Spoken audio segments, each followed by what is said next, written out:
بھائیو، ہمارے محبوب صلی اللہ علیہ وسلم کے کل 3 معجزات ایسے ہیں، اور میں نے پہلے بھی بتایا یہ معجزے کا لفظ ہے، پرٹیکولرلی یہ علم الکلام کی ٹرم ہے۔ قرآن حکیم میں اس کے لیے جو ٹرم استعمال ہوئی ہے اصطلاح وہ ہے آیتن، آیا، نشانی، اور انگلش میں ہم اسے کہتے ہیں سائن۔ یہ سگنیچر بھی جو کیا جاتا ہے اسے بھی ہم مختصر کر کے سائن کہتے ہیں۔ تو آپ صلی اللہ علیہ وسلم کے 3 معجزات ایسے ہیں جن کا ذکر قرآن حکیم کے اندر آیا ہے، 3 معجزات۔ اس کے علاوہ آپ صلی اللہ علیہ وسلم کے کئی معجزات ہیں، لیکن وہ احادیث کی کتابوں میں، صحیح بخاری، صحیح مسلم، اس کے علاوہ باقی کتابوں میں الحمدللہ بڑی ڈیٹیل کے ساتھ سینکڑوں حصی معجزات بھی آپ صلی اللہ علیہ وسلم کے رپورٹ ہوئے ہیں، لیکن دعوی نبوت کرنے والا جو معجزہ ہے وہ صرف ایک ہے، اور وہ ہے قرآن حکیم۔ اور اس کی ٹیکنیکل ریزن یہ ہے کہ آج ہم آپ صلی اللہ علیہ وسلم کے کسی معجزے کی ویڈیو کسی کو نہیں دکھا سکتے۔ تو معجزہ تو ایسا ہونا چاہیے، اگر آپ کی نبوت قیامت تک کے لیے الحمدللہ، تو معجزہ بھی قیامت تک کے لیے ہونا چاہیے، اور وہ القرآن کی شکل میں ہمارے پاس الحمدللہ موجود ہے۔ اس حوالے سے بھائیو، جو جتنے بھی حصی معجزات ہیں، حصی ہم کہتے ہیں جن کو آپ جیسے حواس خمسہ ہم استعمال کرتے ہیں، جن کو آپ محسوس کر سکتے ہیں، فزیکل ہم انگلش میں سے کہتے ہیں، ٹینجیبل۔ حصی معجزات کے اعتبار سے اگر کسی کو شوق ہو تو یہ کمبائنڈ فارم میں آپ کو مشکات المصابیح میں مل جائیں گے۔ انٹرنیشنل نمبرنگ کے مطابق 5852 نمبر حدیث سے لے کر 5943 نمبر حدیث تک کل 92 احادیث ہیں جو آپ صلی اللہ علیہ وسلم کے پرٹیکولرلی حصی معجزات سے ریلیٹڈ ہیں الحمدللہ۔ اور یہ 92 کی نسبت بھی جو ہے محمد صلی اللہ علیہ وسلم کے حروف ابجد 92 ہیں، اور ہمارے پاکستان کا بھی کنٹری کوڈ جو ہے وہ 92 ہے۔ یہ حروف ابجد سے ہمیں کوئی چڑ نہیں ہے، ایک لینگویج ہے، اس کے تعویذ لکھنا وہ ایک الگ غلط چیز ہے، اس کو ہم کنڈیم کرتے ہیں، میرا پورا لیکچر اس پہ ریکارڈ ہے مسئلہ نمبر 109 کے نام سے۔ لیکن یہ ایک لینگویج ہے جس طرح باقی لینگویجز موجود ہیں دنیا کے اندر۔ تو یہ مشکات المصابیح الحمدللہ انسائکلوپیڈیا آف حدیث ہے، اس لیے میں نے اس پہ الگ سے پورا لیکچر بھی دیا ہے، مسئلہ نمبر 111B مشکات المصابیح کا مکمل تعارف۔ اب آپ کے پاس بخاری، مسلم، ابو داؤد، ترمذی، نسائی، ابن ماجہ یہ ساری کتابیں نہ بھی ہوں، صرف مشکات موجود ہو، تو الحمدللہ آج بھی جتنی احادیث آئیں گی آپ حیران ہوں گے کہ وہ سب کی سب احادیث، چاہے وہ مختلف کتابوں میں ہیں، لیکن وہ سب کی سب احادیث الحمدللہ مشکات میں بھی موجود ہیں۔ اور میں نے یہ جو آج کے لیے 17 حصی معجزات سلیکٹ کیے ہیں، یہ سب کی سب احادیث جو ہیں وہ صحیح بخاری اور صحیح مسلم سے ہیں، کوئی حدیث میں نے اس سے باہر نہیں لی، تاکہ الحمدللہ وہ صحیح اور ضعیف کا چکر بھی ختم ہو جائے۔ اس حوالے سے 100% احادیث آج جتنی ڈسکس ہوں گی وہ صحیح بخاری اور صحیح مسلم سے انشاءاللہ ڈسکس ہوں گی۔ اس کے علاوہ بھائیو، ہمارے محدثین رحمہم اللہ نے الگ سے بھی کتابیں لکھی ہیں، اسی حوالے سے اس امت میں بہت بڑا کام کیا ہے۔ 5ویں صدی ہجری کے اندر ایک بہت بڑے محدث گزرے ہیں، امام حاکم، جنہوں نے المستدرک للحاکم لکھی ہے، المتوفى 405 ہجری، ان کے لائق ترین شاگرد گزرے ہیں 5ویں صدی ہجری کے اندر، اور ان کا نام تھا امام ابو بکر احمد بن علی بن حسین البیہقی، جنہیں مشہور امام البیہقی کہا جاتا ہے، المتوفى 458 ہجری۔ انہوں نے تقریباً آج سے 1000 سال قبل ایک کتاب لکھی، اس کتاب کا نام ہے دلائل النبوہ، یعنی نبوت کو جسٹیفائی کرنے والی کتاب، کہ ہم پروفٹ صلی اللہ علیہ وسلم کے بارے میں جو کلیم کرتے ہیں کہ یہ اللہ کے پیغمبر ہیں، تو ہمارے پاس دلائل کیا ہیں۔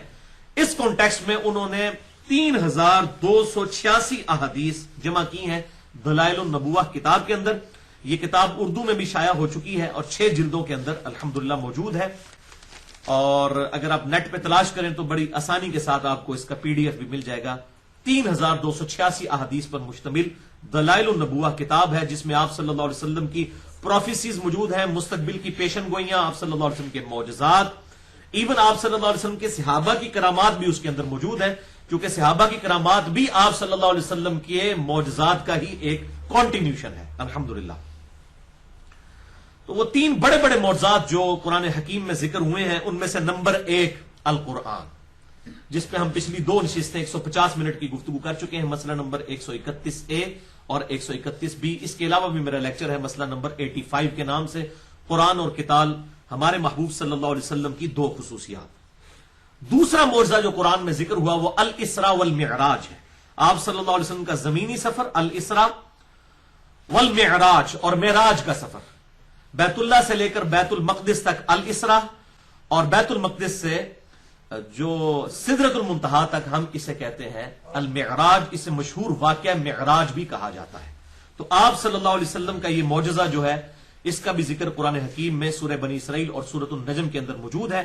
اور اس میں نے بڑی ڈیٹیل کے ساتھ 6 گھنٹے میں لیکچر ریکارڈ کروا دیا ہے، مسئلہ نمبر 126 A B اور C کے عنوان سے۔ اور نمبر 3 بھائیوں، معجزہ جو قرآن حکیم میں ذکر ہوا آپ صلی اللہ علیہ وسلم کا حصی معجزہ، وہ ایک ہی حصی معجزہ ہے جس کو لوگوں نے بھی آبزرو کیا، وہ ہے شق القمر والا واقعہ، چاند کا 2 ٹکڑے ہو جانا۔ یہ وہ معجزہ ہے جو واحد حصی معجزہ ہے جو لوگوں نے آبزرو کیا، اور اس کا ذکر قرآن کے اندر موجود ہے۔ اس کے علاوہ کوئی بھی ڈائریکٹلی پوری ڈیٹیل کے ساتھ آپ صلی اللہ علیہ وسلم کا کوئی معجزہ قرآن میں ذکر نہیں ہوا۔ ہاں، بخاری اور مسلم میں اور باقی احادیث کی کتابوں میں بہت معجزات آئے ہیں۔ یہ شق القمر، چاند کے 2 ٹکڑے ہونے والا واقعہ جو ہے، یہ سورۃ القمر کے اندر موجود ہے۔ اس سورت کا نام ہی سورۃ القمر ہے، پارہ نمبر 27 کے اندر۔ اس کے علاوہ ایک اور واقعہ بھی بعض روایتوں میں آیا ہے، سورج کو واپس پلٹانے والا، لیکن اصول محدثین پر وہ واقعہ ثابت نہیں ہے۔ یہ نہیں ہے کہ آپ صلی اللہ علیہ وسلم کے لیے معجزہ ظاہر نہیں ہو سکتا، اللہ تعالیٰ کے لیے کوئی مشکل نہیں ہے، بلکہ صحیح سند کے ساتھ یہ چیز ثابت ہے، بخاری اور مسلم دونوں کے اندر۔ صحیح بخاری میں انٹرنیشنل نمبر کے مطابق 3124، صحیح مسلم میں 4555، اور مشکات میں بھی موجود ہے 433 نمبر حدیث، کہ سیدنا موسیٰ علیہ السلام کے خلیفہ اول یوشع ابن نون، جوشوا جن کو ہم کہتے ہیں اولڈ ٹیسٹمنٹ کی لینگویج میں، بخاری مسلم دونوں میں اور مشکات میں بھی میں نے حوالہ دے دیا، ان کی دعا کی برکت سے سورج رک گیا تھا۔ جمعے کا دن تھا اور ہفتے کے دن یہودیوں کے لیے قتال کرنا منع تھا، اس وقت کے یہودی یار مسلمان ہی تھے، تو وقت کے پیغمبر نے یہ دعا کی کہ اے اللہ، اب جو ہے وہ ہماری فتح کا وقت قریب ہے، اگر یہ رات کا وقت شروع ہو گیا اور پھر کل ہفتہ ہوا ہم قتال نہیں کریں گے، پھر کافروں کو جمع ہونے کا موقع مل جائے گا، تو اے اللہ ہمارے لیے سورج کو روک دے۔ اور انہوں نے کہا کہ ہم اللہ تعالیٰ کے کام پر مامور ہیں، اور سورج کو اللہ تعالیٰ نے ہمارے کاموں کے اوپر مامور کیا ہوا ہے، اے اللہ یہ سورج تیرے اختیار میں ہے، تو اسے روک دے۔ انہوں نے بھی اللہ سے دعا کی، کوئی سورج کو اشارہ نہیں کیا، انہوں نے اللہ سے ہی دعا کی ہے، نہ وہ یہ کہ اشارے پہ کوئی کام ہونے والا ہے، اس طریقے سے دعا کی تو سورج رک گیا۔ تو آپ صلی اللہ علیہ وسلم کے لیے اس قسم کا جو ضعیف واقعہ ملتا ہے، اس کو اگر کوئی مانتا بھی ہے تو اس سے کوئی عقیدے میں فرق پڑنے والی بات نہیں ہے۔ حضرت یوشع ابن نون کے لیے یہ واقعہ ثابت ہے صحیح بخاری اور صحیح مسلم کے اندر، لہذا کوئی ایسا ایشو نہیں ہے۔ اب آ جائیے وہ معجزہ جو آج کا پہلا معجزہ میں نے ڈسکس کرنا ہے، شق القمر والا واقعہ جو قرآن حکیم میں سورۃ القمر کی آیت نمبر 1 سے لے کر 4 تک میں ایڈریس ہوا ہے۔ اعوذ باللہ من الشیطان الرجیم، بسم اللہ الرحمن الرحیم۔ اقتربت الساعہ، قریب آ گئی قیامت، وانشق القمر، اور 2 ٹکڑے ہو گیا چاند۔ یہ قیامت کی نشانیوں میں سے ایک نشانی ہے آپ صلی اللہ علیہ وسلم کے مبارک زمانے میں چاند کا 2 ٹکڑے ہو جانا، کیونکہ آپ صلی اللہ علیہ وسلم بھی قیامت کی ایک نشانی ہے، کیونکہ آپ کے بعد تو اب کوئی پیغمبر نہیں آنا، اب قیامت ہی آنی ہے۔ اسی لیے صحیح مسلم میں حدیث ہے انٹرنیشنل نمبر کے مطابق 2005 نمبر، کہ آپ صلی اللہ علیہ وسلم جب بھی کوئی تقریر فرمایا کرتے تھے، چاہے جمعے کا خطبہ ہو، عید کا خطبہ ہو، تو آپ صلی اللہ علیہ وسلم اپنی یہ 2 انگلیاں جوڑ کر بلند فرمایا کرتے، شہادت کی انگلی اور درمیان والی انگلی، اور کہا کرتے کہ اللہ تعالیٰ نے مجھے اور قیامت کو اس طرح ساتھ بھیجا ہے جس طرح یہ 2 انگلیاں۔ تو آپ صلی اللہ علیہ وسلم بھی قیامت کی خبر ہے، اور یہ آپ صلی اللہ علیہ وسلم کے مبارک زمانے میں چاند کا 2 ٹکڑے ہونا یہ قیامت کی خبر ہے۔ تو اللہ تعالیٰ فرماتا ہے قریب آ گئی قیامت اور 2 ٹکڑے ہو گیا چاند۔ وَإِن يَرَوْا آيَةً يُعْرِضُوا وَيَقُولُوا سِحْرٌ مُسْتَمِرٌ، جب بھی یہ کافر کوئی نشانی دیکھتے ہیں تو یہ کہتے ہیں کہ یہ تو کھلا جادو ہے، اور وہ اس نشانی سے منہ بھی پھیر لیتے ہیں۔ وَكَذَّبُوا وَاتَّبَعُوا أَهْوَاءَكُمْ، اور انہوں نے ہمارے محبوب صلی اللہ علیہ وسلم کے لیے جو نشانی ظاہر ہوئی اس کو بھی جھٹلایا اور اپنی خواہش نفس کی پیروی کی۔ وَكُلُّ أَمْرٍ مُسْتَقِرٌ،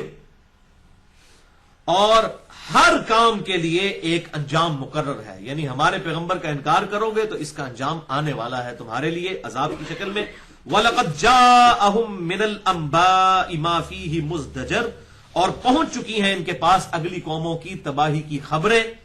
جو کہ بڑی عبرت والی خبریں ہیں۔ تو ڈر جاؤ، ہمارے محبوب صلی اللہ علیہ وسلم کا انکار نہ کرو، ورنہ تم پر بھی وہ عذاب آئے گا، اور وہ الٹیمیٹلی عذاب جو ہے قتال کی شکل میں مسلمانوں کے ہاتھوں سے ان کافروں پر اللہ تعالیٰ نے توڑوایا۔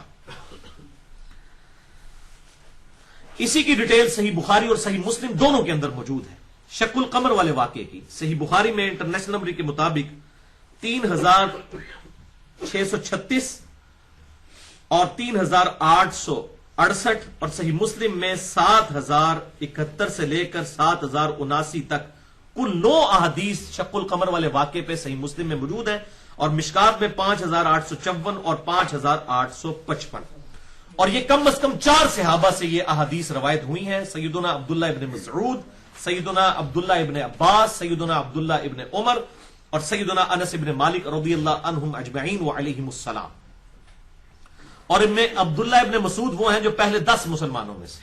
کیونکہ بعض منکرین حدیث نے اعتراض کیا کہ اس میں تو ابن عباس روایت کر رہے ہیں، ابن عباس تو اس وقت پیدا نہیں ہوئے تھے، تو ابن عباس کوئی اکیلے نہیں ہے روایت کرنے والے، ابن مسعود بھی وہ روایت کرنے والے ہیں جنہوں نے یہ واقعہ خود دیکھا ہے، اور یہ بخاری اور مسلم کا میں حوالہ دے چکا، اس میں موجود ہے۔ ابن عباس کہتے ہیں کہ مشرکین عرب نے آپ صلی اللہ علیہ وسلم سے کہا کہ اپنی نبوت کی کوئی نشانی آپ کے لیے ظاہر کی جائے، تو اللہ تبارک و تعالیٰ نے، ہم منا میں موجود تھے، چاند کو 2 ٹکڑے فرما دیا، اور ہیرا پہاڑ اس کے درمیان میں تھا، ایک ٹکڑا اس کے دائیں طرف ایک اس کے بائیں طرف ہو گیا، اور یہ منظر مسلمانوں نے، کافروں نے، سب نے دیکھا۔ اس وقت اللہ کے محبوب صلی اللہ علیہ وسلم نے ارشاد فرمایا، اشہدو، گواہ ہو جاؤ اس بات کے اوپر کہ اللہ تعالیٰ نے میرے لیے یہ معجزہ ظاہر فرما دیا۔ اس میں کئی الفاظ نہیں کہ آپ نے یوں انگلی سے اشارہ کیا اور وہ 2 ٹکڑے ہوئے، اس طرح کا کوئی معاملہ نہیں ہوا۔ آپ صلی اللہ علیہ وسلم کی دعا کی برکت سے اللہ تعالیٰ نے ایک معاملہ ظاہر فرما دیا، لیکن ظاہر ہے یہ منہ مانگا معجزہ نہیں تھا، بس انہوں نے ایک تھریٹیکلی ایک بات کی تھی کہ ہمیں کوئی معجزہ دکھائیں تو وہ دکھایا، اگر منہ مانگا ہوتا تو اسی وقت عذاب آ جاتا۔ یہ ایک معجزہ ہے جو اس حوالے سے ذکر ہوا، باقی دعوی نبوت کرنے والا معجزہ صرف قرآن ہے، قیامت تک کے لیے آپ صلی اللہ علیہ وسلم